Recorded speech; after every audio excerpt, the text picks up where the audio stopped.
magre-resume ang impeachment Yes. trial kay Vice President Sara Duterte. Pero this time po, umaga na po yan. Mm. Magsisimula 10:00 ng umaga hanggang 3:00 ng Kasi hapon. may session na. So Monday, Tuesday wala impeachment trial, Wednesday na. Sa Wednesday, umaga ang impeachment trial and then hapon na yung session. Yes, opo. Nasa linya na po natin ang ating susunod nating mga kapanayam, si House Deputy Speaker at Zambales Representative Jay Conghun. Magandang umaga po, Congressman, and welcome po sa Super Radio DCWB. Good morning po sa lahat na nakikinig at magandang araw po sa inyo lahat. Opo, good morning po and thank you so much po sa inyo pong pagpapaunlak sa amin. Sir, bukas po ay 5th SONA na po, ikalimang State of the Nation Address o SONA ni Pangulong Ferdinand Marcos Jr. Meron po ba kayong mga inaasahan o gustong marinig mula sa kanyang magiging SONA? Siyempre, ang mga Pilipino ine-expect kung paano mapapagaan ng ating pamahalaan yung buhay ng ating mga mamamayan, lalong-lalo na sa ekonomiya, lalong-lalo na sa kung paano nila mabibigyan ng trabaho yung mga Pilipino at siyempre yung mga proyekto at kung paano titignan ng ating Pangulo yung kanyang administrasyon sa susunod na 2 taon. Opo. Kayo ho ba, ina-expect nyo rin ho ba, Deputy Speaker, kung na may mababanggit ang presidente patungkol po sa issue ng West Philippine Sea harassment po ng China? Kasi kayo po bilang kinatawan po ng Zambales. Well, sana, dahil napaka-importanting issue yan, yung West Philippine Sea, at kailangan pangunahan ng Pangulo yung pagkukondena, lalong-lalo na dun sa mga ginagawa ng incheck, China, sa ating mga kababayan, sa ating mga kasundaluhan, dahil siyempre nakakataas ng moral, lalong-lalo na pag ang presidente mismo ang nangunguna sa pagtatanggol sa ating mga kababayan. Opo. Doon po sa kanyang nakalipas na State of the Nation Address, alam naman po natin na doon po inihayag ng presidente yung mahiya naman kayo, 'di ba? Sa harapan po ng mga mambabatas, kabilang po kayo, no? At doon nga po pumutok yung issue ng flood control scandal. Kanina po natanong namin si Senator Robin Padilla kung ano po yung kanyang grado patungkol po dito sa usapin na to sa pagtugon po ng ating gobyerno. Binigay niyang number ay 2 lang, mic mo partner, no? 2 lang, 10 lang. pinakamataas. Yes, opo. Kung kayo po yung tatanungin, Deputy Speaker, may grado rin ho ba kayo na maibibigay sa pagtugon po dito sa usapin na ito? Well, syempre, anong ini-expect natin? Alam naman natin na, although kaibigan ko, si Senator Robin, alam naman natin na si Senator Robin is kritiko ng Administrasyon Marcos, So, anong ini-expect natin na ibibigay niyang grado? Siyempre, mababang ibibigay niya. Pero nakita naman natin kung paano magtrabaho ang ating Pangulo. Nakita naman natin na talagang bumuo siya ng komisyon upang mag-imbestiga at nakita naman natin wala siyang pinapanigan at talagang patuloy yung investigasyon lalong-lalo na sa flood control scandal. At kahit na mga malalapit sa kanya, nakita naman natin ay kanyang pinaiimbestigahan at nakita naman natin yung kanyang katapatan. At saka hindi naman ibubulgar ng ating Pangulo yan, kung hindi niya talagang hindi siya sincere, lalong-lalo na sa paghahanap ng katotohanan. Apo. Sa pagbubukas po, sir, ng 20th Congress, ng second regular session ng 20th Congress, ano po yung mga priorities po ng House of Representatives? Kasi kung di po ako nagkakamali, karamihan naman po doon sa mga nakalipas na priority measures na action na po ng Kamara. Pero this time po, ano po yung mga tututukan ninyo, sir? Well, syempre yung mga legislative measures na makakatulong sa ating sa ating mga mamamayan at alam ko na andyan din yung napaka-importante. Hindi pa natin nalalaman kung masususpindi yung barangay election sa 2028, At marami pang measures na nakasalang sa Kongreso na andyan yung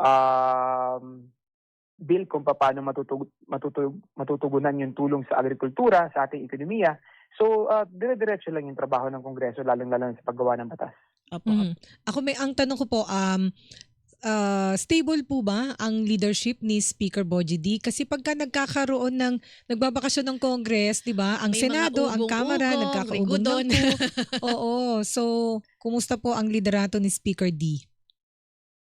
Wala naman akong naririnig na na kahit na anong problema sa mga miyembro as of now sa liderato ni Speaker Bogie B Mhm. at lahat naman ng mga miyembro ng Kongreso sumusuporta sa kanyang liderato, sumusuporta sa liderato ni Majority Floor Leader Sandro Marcos, no? Mm-mm. At lahat naman kami iisa ang pananaw na kailangan suportahan ng administrasyon, Mhm. kailangan magtagumpay ang administrasyon, kailangan maipasa yung mga batas, yung mga bills na kailangan ng administrasyon para lalo pang masuporta at matulungan yung ating mamamayan. Opo, pero yun nga po, no, ano po magiging diskarte ng Kamara? Dahil alam naman po natin, nagpapatuloy yung impeachment trial kay Vice President Sara Duterte.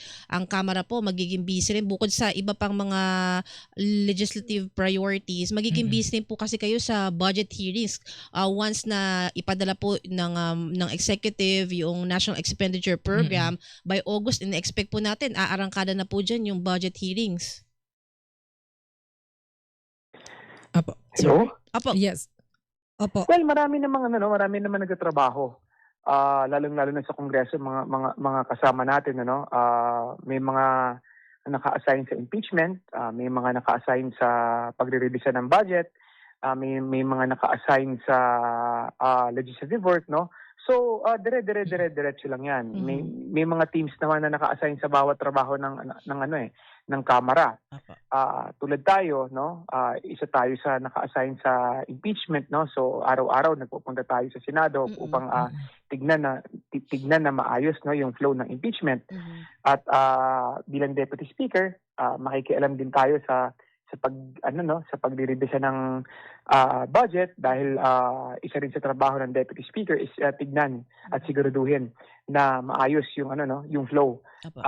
ng mga trabaho sa Kongreso. Ito pala, habol pala namin, Congressman, pinag-usapan daw po ngayon ng prosecution at ng defense Yan. na baguhin ang flow ng impeachment trial. So instead na ipatapos sa prosecution ang presentation para sa lahat ng 4 articles ay tapusin per article. Kagaya ngayon, tapos na yung sa Article 4 na tungkol sa grave threats Grave laban sa threats. vice-presidente. So instead na sundan na kaagad ng panibagong article ay sundan na po ng Defense. presentation ng defense. May final decision na ho ba doon? O? Well, nasa pag-uusap yan ng dalawang panig. Ongoing pa po yung talks, wala pang final, Congressman. Yes, wala pa, no. Nasa pag-uusapan pa yan. Malalaman pa yan sa Lunes kung ano yung flow, no, ng impeachment hearing. Pero ang importante lang naman sa amin sa prosecution is lumabas yung katotohanan at mapagbigyan kami na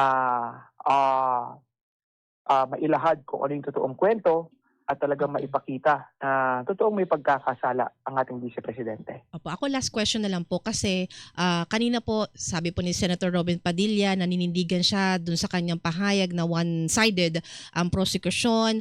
Nitong nakalipas na araw mayroon pong post si Senator Judge Pia Cayetano na ang focus naman po ng kanyang post ay si Prosecutor Shell Jokno. So yun nga po, yung Senator, parang lumalabas, Senator Judges versus the House Prosecution Team. So kayo po, ano po yung tingin nyo dito, sir? Well, napanood ko yung video at siguro hindi lang siguro na nalaman ni Senator Pia. I don't know, no? Pero yung video kasi na nakita doon is medyo spliced yun, talagang hindi naman yun yung ibig sabihin in fairness naman kay Congressman Shell Jokno, kay Prosecutor Shell Jokno, hindi naman mismo yung ganun yung kanyang pagkakasabi, no? Siguro we should give the benefit of the doubt kay Senator Pia Cayetano na hindi niya siguro nakita din na spliced yung video na kanyang na-share ni Shell. Opo, ayan. And with that po, DS Kong Hoon, maraming pong salamat sa inyo pong panahon sa amin dito sa Super Radio DCWB. Lagi po kayo mag-iingat, sir.